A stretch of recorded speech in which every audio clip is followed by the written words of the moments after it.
Hello. I want to talk to you a little bit about the margins, taxes, and mileage rates. If in fact you're used to using a markup, we've included a markup versus margin table here so that you can see if you've been marking up 50%, then you want a margin of 0.33 or 33%.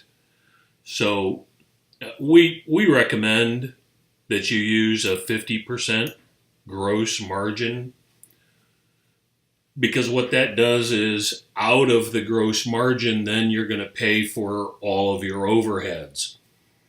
Typically, a service organization's running 28 to 32% on overheads. So if you take $100 in sales, 50% of that goes to direct costs. That's all the parts, material, labor, the truck, the tools, the uniforms, all those things that you can attribute directly to the job.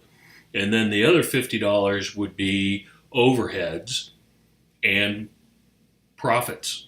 So if you had a 32% overhead, that would give you an 18% pre-tax profit. So all of these numbers should be entered in decimal form, no percent sign, just like you see them, 0.5, 0.5, whatever the case may be. So if your state tax is, say it's 6%, you want to enter 0.06.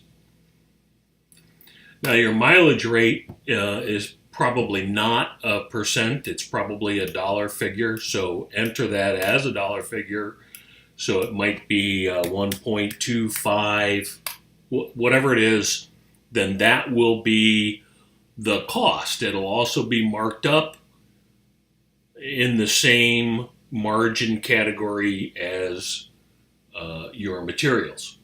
There you go. Thank you.